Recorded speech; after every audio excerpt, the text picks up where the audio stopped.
Hey everyone, and a massive, warm welcome back to the channel. Seriously, it's fantastic to have you joining us today. Before we dive into this absolutely epic and dramatic story, I'm sending the biggest, warmest wishes your way. Wherever you are, whatever you're doing, I genuinely hope you're feeling healthy, strong, and ready for a journey through one of history's most incredible roller coaster rides. Take good care of yourselves. Now, picture this: a short, fierce-looking young man from a tiny Mediterranean island, speaking French with a thick accent, steps onto the world stage just as a revolution explodes. Within a few dizzying years, he's not just a general, he's an emperor, commanding armies that conquer almost the entire continent of Europe. His name is whispered with awe and terror from Lisbon to Moscow. This is Napoleon Bonaparte. But his story isn't just about incredible victories and soaring ambition. It's also about colossal mistakes, icy Russian winters, and a muddy field in Belgium that changed everything. How did this one man rise so fast, dream so big, and ultimately fall so hard? What drove him, and what can his astonishing journey teach us about power, genius, and the limits of human ambition? Buckle up, because we're traveling back to the age of revolution and empire, to unravel the thrilling, complex, and ultimately tragic story of Napoleon's ambitions and defeats. Our story starts not in the grand palaces of Paris, but on the rugged island of Corsica in 1769. Born just a year after France acquired the island, Napoleon grew up feeling like an outsider. His family was minor Corsican nobility, but they weren't rich. Young Napoleon was fiercely proud, ambitious, and harbored dreams of Corsican independence. To advance, his family sent him to military school in mainland France. Here, his accent and background made him a target for bullying by the sons of wealthy French aristocrats. This experience forged a deep resentment towards the old aristocratic order and a burning desire to prove himself through sheer talent and determination. He devoured books on history, mathematics, and military strategy. He graduated early from the elite École Militaire in Paris, becoming an artillery officer, a branch of the military that valued brains and technical skill as much as brute force. When the French Revolution erupted in 1789, tearing down the monarchy and the old aristocratic system, Napoleon saw his chance. The revolution was chaotic, violent, and threatened by enemies both inside and outside France. Royalist forces, supported by foreign monarchies like Austria and Britain, sought to crush the new republic. Napoleon, fiercely loyal to the revolutionary ideals, at least initially, that promised careers open to talent, not birth, threw himself into the fray. His big break came in 1793.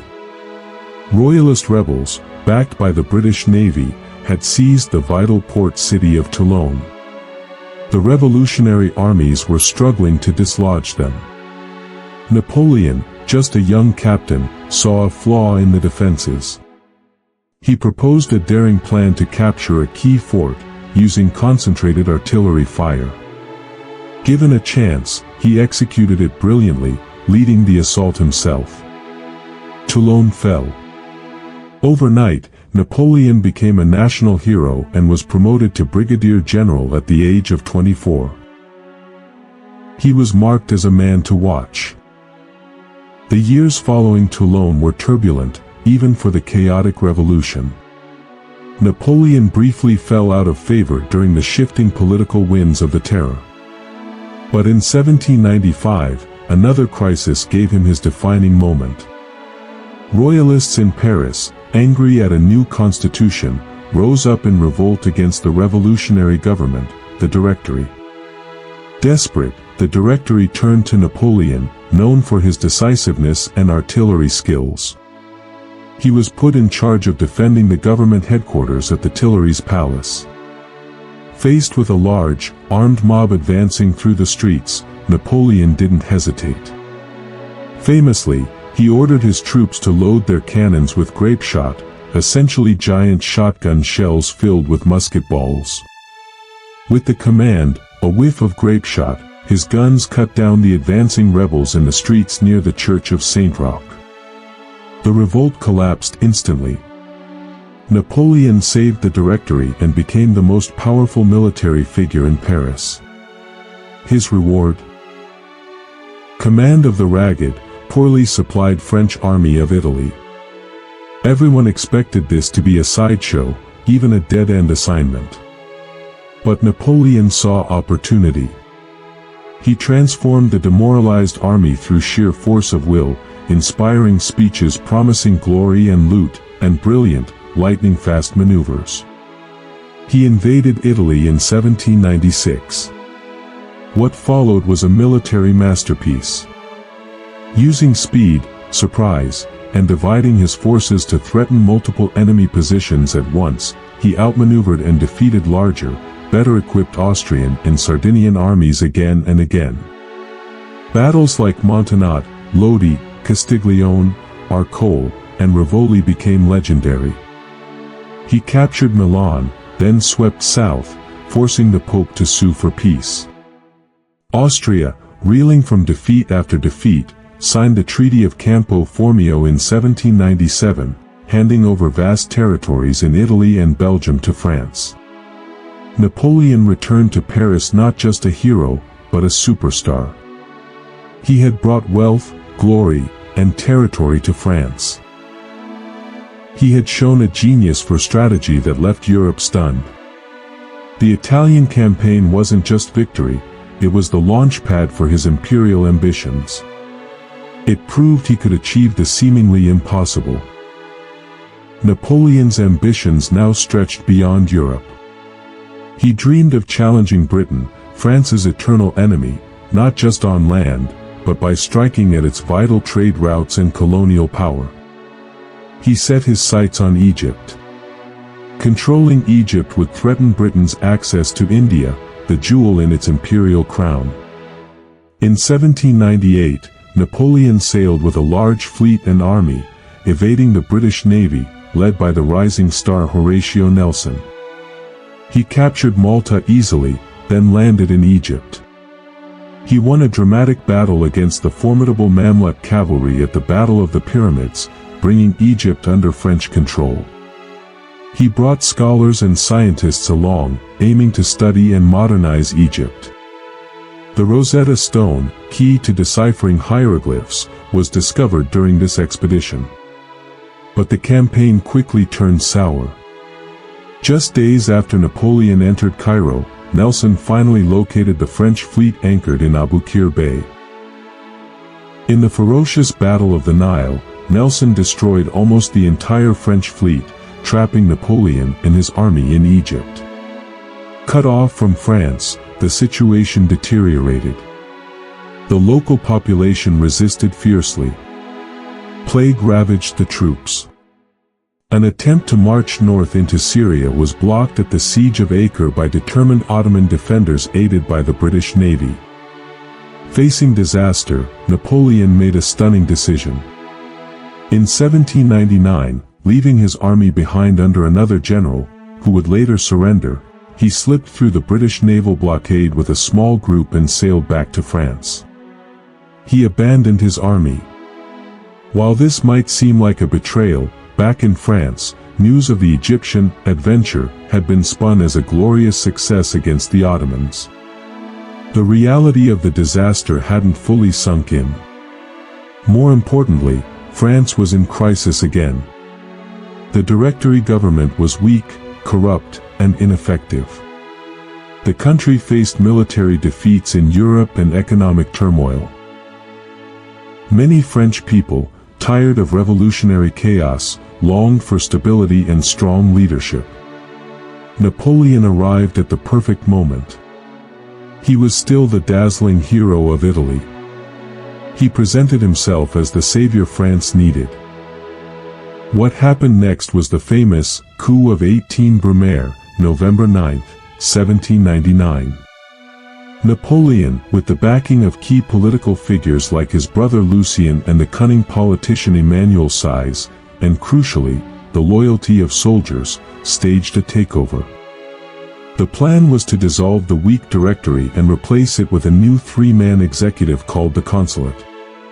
When the plan initially stumbled during a chaotic meeting of the legislature, Napoleon stormed in with troops, famously being heckled and even physically jostled.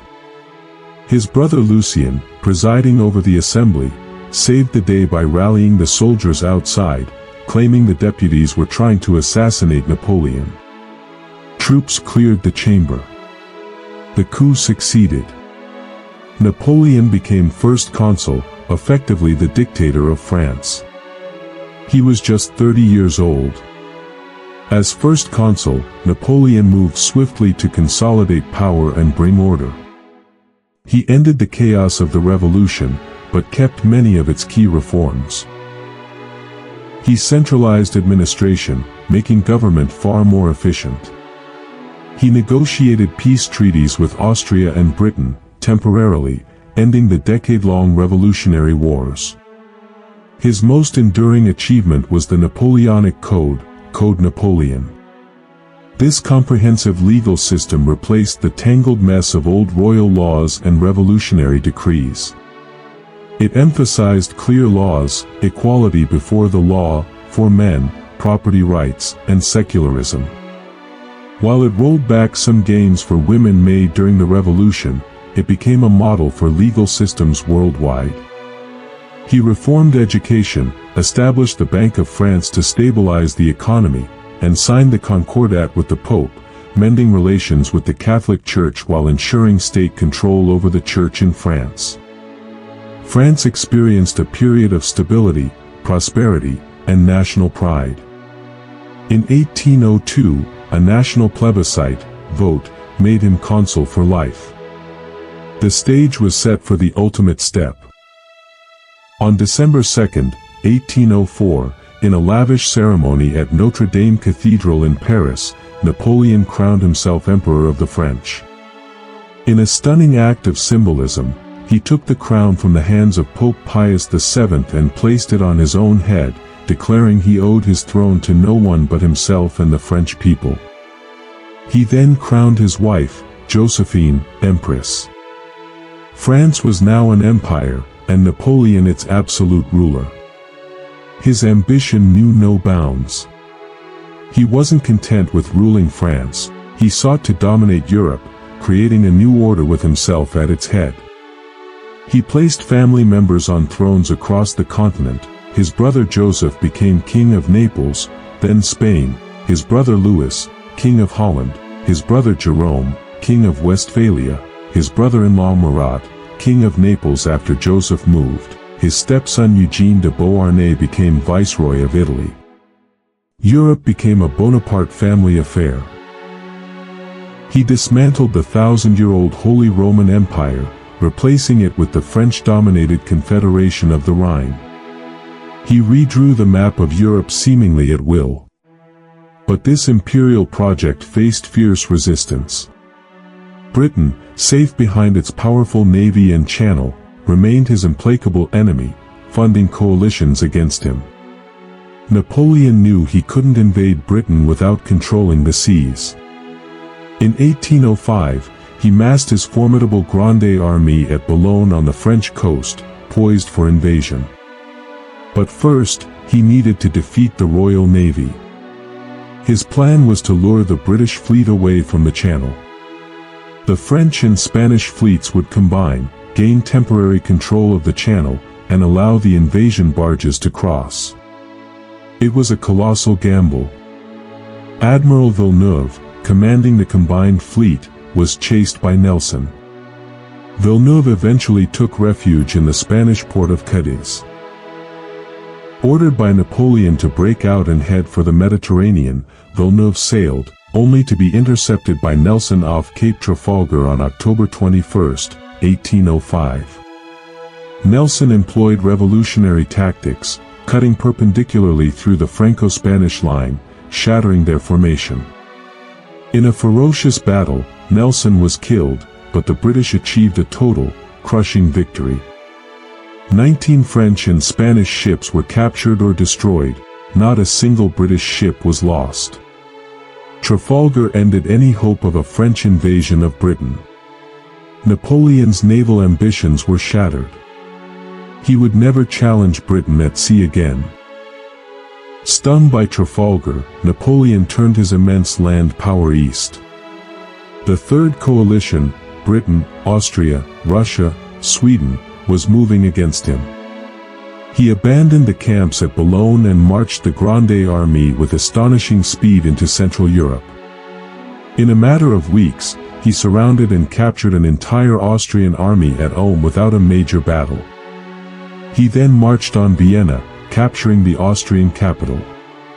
The Austrians and their Russian allies regrouped near the village of Austerlitz, modern Slavkov-Brno, Czech Republic. On December 2, 1805, the first anniversary of his coronation, Napoleon fought what he considered his greatest battle.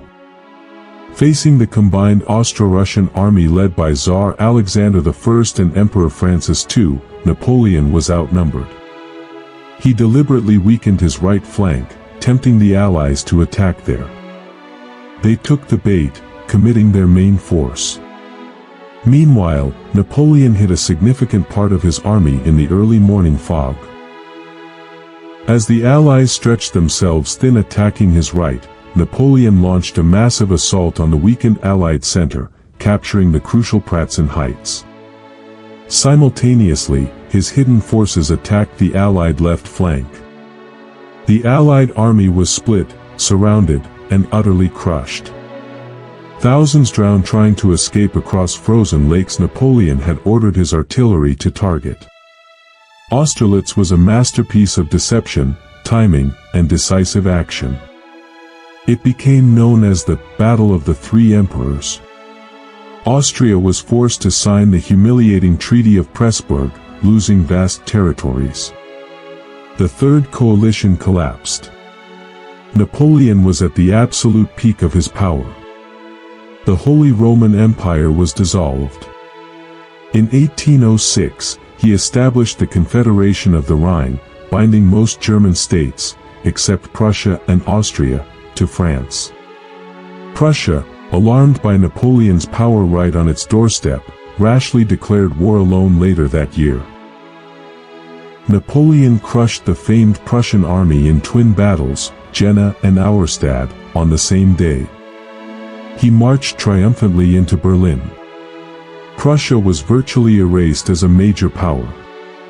The following year, 1807, he defeated Russian forces at Friedland, forcing Tsar Alexander I to make peace. At the famous meeting on a raft in the middle of the Niemen River at Tilsit, Napoleon and Alexander divided Europe between them.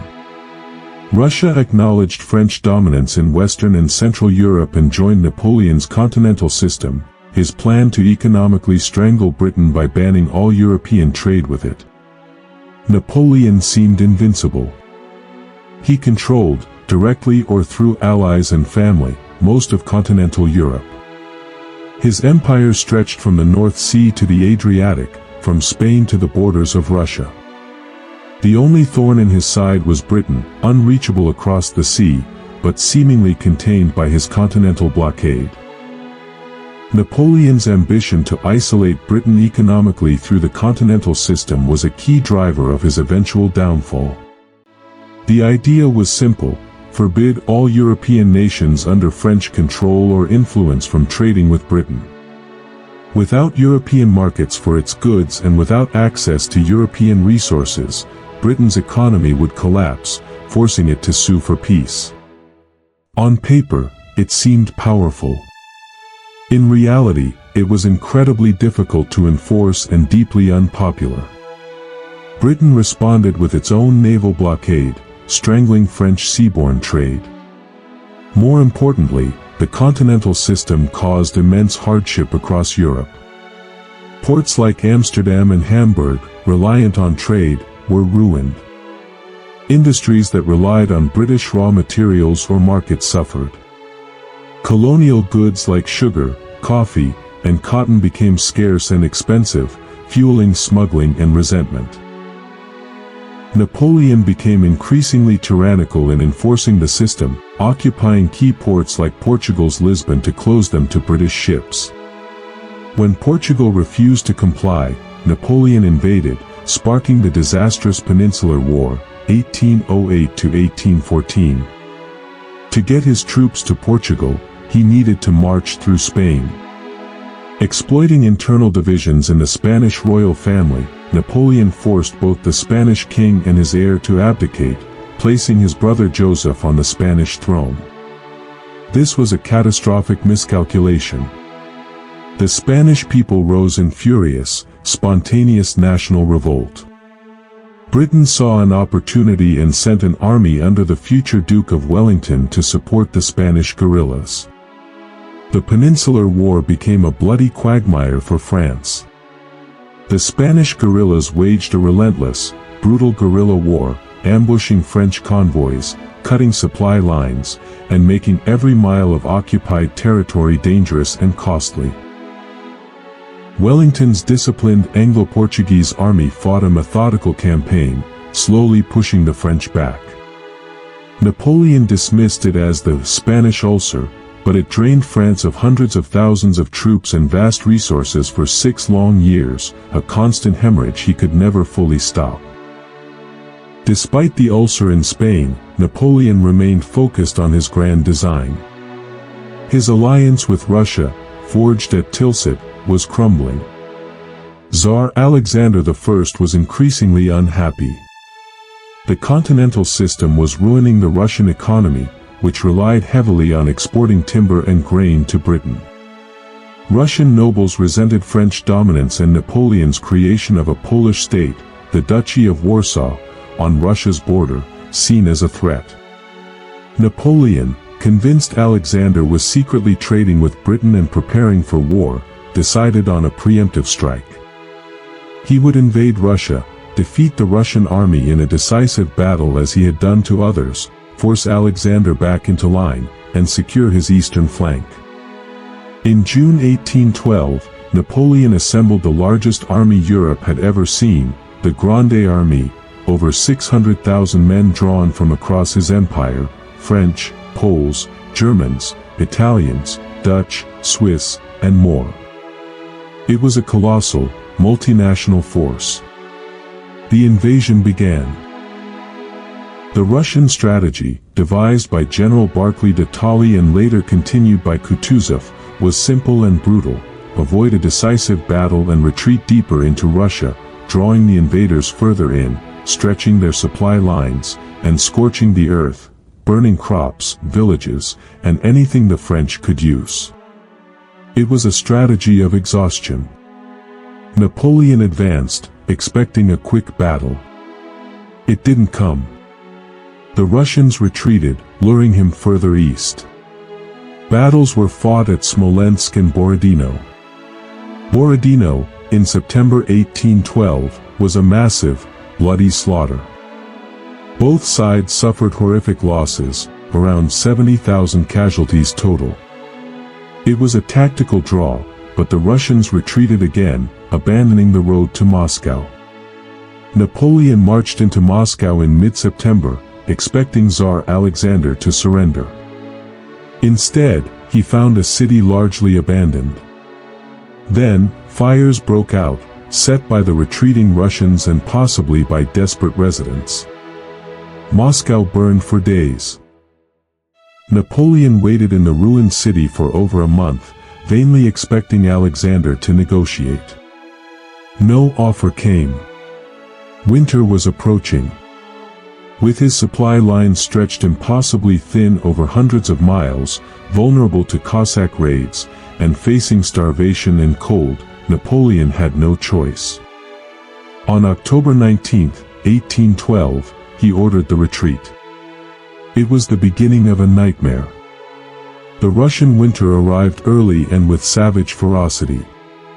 Temperatures plunged far below freezing. Starving, freezing, and constantly harassed by Cossack cavalry and Russian partisans, the Grande Armée disintegrated. Men died by the thousands every day from cold, starvation, exhaustion, and disease. Horses collapsed. Discipline broke down. The retreat became a rout, then a massacre. By the time the pitiful remnants of the army staggered back across the Niemen River into Poland in December, less than 40,000 men remained fit for duty. The Russian campaign wasn't just a defeat. It was an utter catastrophe that destroyed Napoleon's main army and shattered his aura of invincibility. Europe saw the giant was wounded. The news of Napoleon's disaster in Russia electrified his enemies. Sensing weakness, Prussia broke its alliance with France and rejoined the fight. Austria, Sweden, and Russia formed a new coalition, the Sixth Coalition, with Britain pouring in money and supplies. Napoleon raced back to Paris, leaving the shattered remnants of his army to raise a new force. With astonishing energy, he conscripted young boys, the Marie-Louises, named after his new wife, Marie-Louise of Austria, and scraped together veterans. By the spring of 1813, he had a new army, though far less experienced than his old Grande Armée.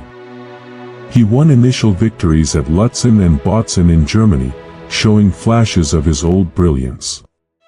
But the tide was turning. His new troops were green. His marshals, some tired of constant war, made mistakes. The coalition armies, learning from past defeats, avoided direct confrontations with Napoleon himself, focusing instead on defeating his marshals. At the colossal Battle of Leipzig in October 1813, known as the Battle of the Nations, Napoleon faced combined Austrian, Prussian, Russian, and Swedish forces. Fought over 4 brutal days, it was the largest battle in Europe prior to World War I. Napoleon was outnumbered almost 2-1. Key German contingents in his army defected during the battle. Suffering massive losses, Napoleon was forced into a desperate retreat. Leipzig was a decisive defeat. The Confederation of the Rhine collapsed. Germany rose against French rule. Napoleon retreated across the Rhine into France itself. The coalition armies invaded France from the east and south, where Wellington was advancing from Spain. Napoleon fought a brilliant defensive campaign in 1814, winning several small battles against the invading armies, but he was hopelessly outnumbered. His marshals were exhausted, and Paris was vulnerable. On March 31, 1814, coalition forces entered Paris. Faced with betrayal by key marshals who refused to continue the fight, Napoleon abdicated unconditionally on April 6, 1814. The victorious Allies granted him the small Mediterranean island of Elba as a sovereign principality. He retained his title of emperor, but only of Elba. The Bourbon monarchy, in the form of Louis XVIII, brother of the executed Louis XVI, was restored to the throne of France. It seemed like the final curtain. But Napoleon's ambition wasn't extinguished. He watched events from Elba. The Bourbon restoration was unpopular. Louis XVIII's attempts to roll back some revolutionary reforms alienated many, especially the army, which missed its glory days under Napoleon. News of potential plans to exile him further away reached Elba. Seeing his chance, Napoleon made a daring gamble. On February 26, 1815, with about 1,000 loyal soldiers, he slipped away from Elba and landed in southern France on March 1. Louis XVIII sent troops to arrest him. Napoleon, defying them, walked towards the soldiers, threw open his coat, and declared, "Soldiers of the 5th Regiment. Do you recognize me? If there is any soldier among you who wishes to kill his emperor, here I am." The soldiers, instead of arresting him, cheered "Vive l'Empereur" and joined him. It was the start of the incredible Flight of the Eagle. As Napoleon marched north towards Paris, regiment after regiment sent to stop him instead rallied to his side. Royalist officials fled. Within 3 weeks, without firing a shot, Napoleon entered Paris on March 20th, forcing Louis XVIII to flee. He was emperor once more. The period known as the 100 Days had begun. Napoleon knew the European powers, meeting in Congress at Vienna to redraw the map of Europe after his defeat, would never accept his return. They immediately declared him an outlaw and formed the Seventh Coalition, mobilizing massive armies. Napoleon needed to strike fast before they could concentrate. His target, the 2 coalition armies already in Belgium, the Anglo-Allied army under the Duke of Wellington and the Prussian army under Field Marshal Blücher. Napoleon marched his newly assembled Armée du Nord into Belgium in June 1815.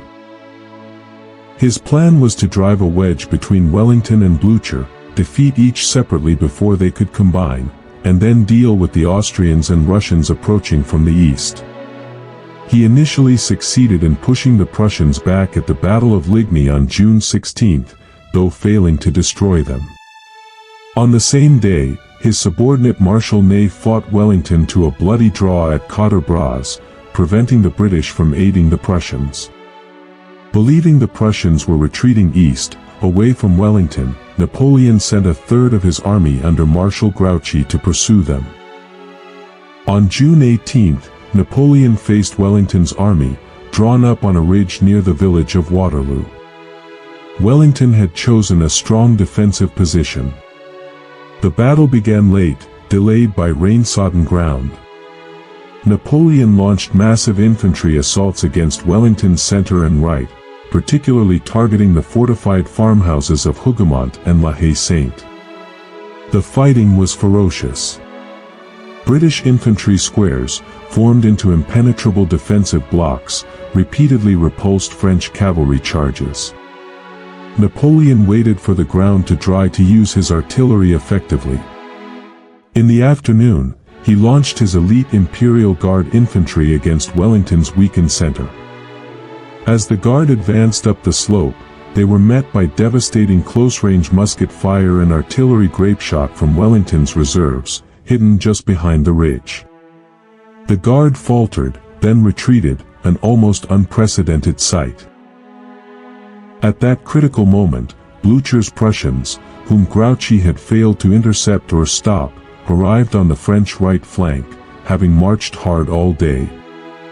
The exhausted French army, attacked frontally by Wellington's advancing troops and hit in the flank by the fresh Prussians, collapsed into a disorganized rout. Waterloo was a crushing, definitive defeat. Napoleon fled back to Paris. Faced with no political support and the advancing coalition armies, he abdicated for a second time on June 22, 1815. This time, there would be no Elba. The British exiled him to the remote, windswept island of St. Helena in the middle of the South Atlantic Ocean, thousands of miles from Europe. He lived there under guard for 6 years, dictating his memoirs and shaping his legend, before dying in 1821, likely from stomach cancer, though conspiracy theories abound. The Napoleonic Wars were finally over. Napoleon Bonaparte left an indelible mark on the world, a legacy far more complex and enduring than his military conquests. His ambitions reshaped Europe and ignited forces that would define the next century. Redrawing the map of Europe, the Congress of Vienna, 1814 to 1815, worked to restore the old monarchical order and create a balance of power to prevent another Napoleon. France was reduced to its 1792 borders. The map of Europe was redrawn, the German Confederation replaced the defunct Holy Roman Empire, the Kingdom of the Netherlands was created, Switzerland was guaranteed neutrality, Prussia and Austria gained significant territory. The goal was stability, but nationalist sentiments stirred by the French Revolution and Napoleonic era would eventually erupt in the revolutions of 1848 and beyond. The Napoleonic Code, perhaps his most concrete legacy. This comprehensive civil code enshrined key principles: equality before the law, for men. freedom of religion, the abolition of feudalism, property rights, and meritocracy in government service. It emphasized clear, accessible laws. The code spread across Europe and beyond, influencing legal systems in Latin America, the Middle East, Louisiana, and Quebec. It remains the foundation of French law today. Modern warfare and nationalism, Napoleon revolutionized warfare. He perfected the mass conscript army, motivated by patriotism and the promise of glory and plunder. His core system allowed for flexible, independent operations.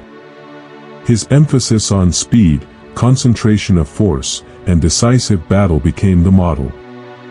The scale of his wars mobilized entire nations, fostering a sense of national identity, both in France and in the countries that resisted him, like Germany and Spain. Centralization and administration. He created a highly centralized, efficient state bureaucracy in France, run by trained professionals chosen, theoretically, on merit. This model of rational administration was copied across Europe. He established the Bank of France, the Legion of Honor, and reformed education, laying foundations for modern state institutions. The end of the Holy Roman Empire, his dissolution of this ancient entity in 1806 fundamentally altered the political landscape of Central Europe, paving the way for German unification later in the 19th century. The legend, Napoleon himself became a mythic figure, embodying the power of individual ambition and the potential for meteoric rise and fall. He was the self-made man, the military genius, the reformer, but also the tyrant and the warmonger. Artists, writers, and politicians debated his legacy for generations. He inspired countless revolutions and dictators, a symbol of both liberation and oppression. The human cost. His legacy is also measured in blood. The Napoleonic Wars were the first total war, in the modern sense, involving mass armies and devastating civilian populations. Estimates suggest 3 to 6 million soldiers and civilians died across Europe between 1803 and 1815. The scale of suffering was immense. Napoleon Bonaparte was a force of nature. His ambition propelled him from obscurity to the mastery of Europe. His military genius rewrote the rules of war. His reforms shaped the modern state. Yet, his insatiable ambition for power and domination led him to overreach catastrophically, causing immense destruction and ultimately his own ruin. He was a paradox, a son of the Enlightenment who became an autocrat, a revolutionary who crowned himself emperor, a liberator who imposed his rule by conquest, a man who sought order but unleashed chaos. His story is the ultimate drama of ambition, genius, triumph, hubris, and downfall, forever etched into the history of the world.